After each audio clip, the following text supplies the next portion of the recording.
हाँ तो दोस्तों, हिरानबा इंडस्ट्रीज के क्वार्टर 2 के नंबर्स आ चुके हैं और नंबर्स यहाँ पे काफ़ी अच्छे हैं। तो उसी के बारे में हम इस वीडियो में बात करेंगे और हम ये भी जानेंगे इस कंपनी के अंदर आपको इन्वेस्ट करना चाहिए या नहीं। चलिए शुरू करते हैं।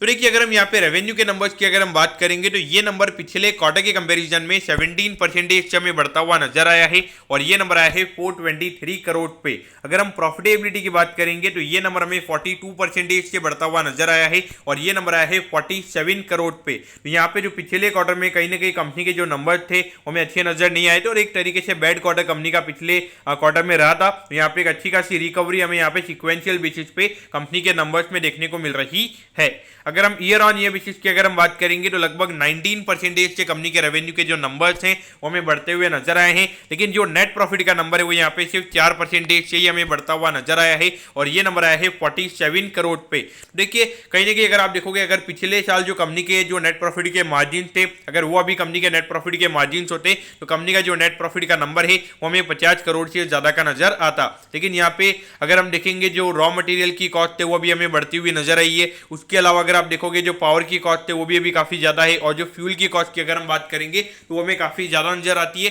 लेकिन अगर हम सिक्वेंशियल बेसिस की अगर हम बात करेंगे, यानी कि पिछले क्वार्टर के कंपैरिजन में ये जो कॉस्ट है ये हमें थोड़ी नॉर्मलाइज होती हुई नजर आ रही है और इसीलिए जो कंपनी की प्रॉफिटेबिलिटी की अगर हम बात करेंगे तो सिक्वेंशियल बेसिस के जो कंपनी के नंबर्स है वो हमें यहाँ पे अच्छे नजर आते हैं। तो देखिए, जो पिछले जो बैड क्वार्टर की कंपनी के नंबर्स आए थे तो वो चीजें मेरे ख्याल से ऑलरेडी स्टॉक प्राइस के अंदर फैक्टर इन है और जो नंबर्स यहाँ पे मेरे ख्याल से ईयर ऑन ईयर बेसिस के वो मेरे ख्याल से मार्केट को ऑलरेडी पता है। मेरे ख्याल से मार्केट यहाँ पे सिक्वेंशियल बेसिस के जो नंबर्स है वहां पे मार्केट हमें ज्यादा फोकस करता हुआ नजर आएगा।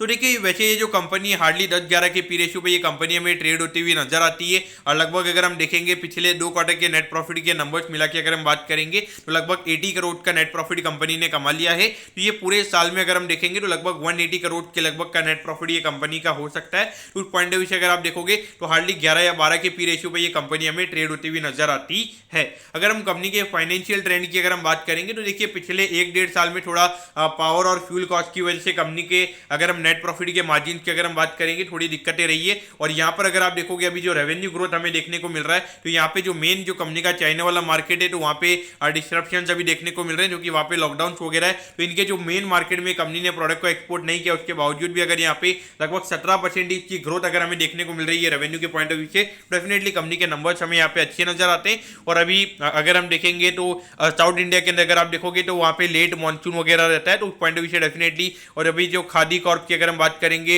और अभी जो मिनिमम प्राइस की अगर हम बात करेंगे तो ये सारी प्राइसेस वगैरह बढ़ी है, तो ये चीजें कंपनी के लिए अच्छे से प्ले आउट कर सकती है आने वाले टाइम पे। तो उस पॉइंट ऑफ व्यू से डेफिनेटली ये कंपनी आपके रडार पे होनी चाहिए। अगर लो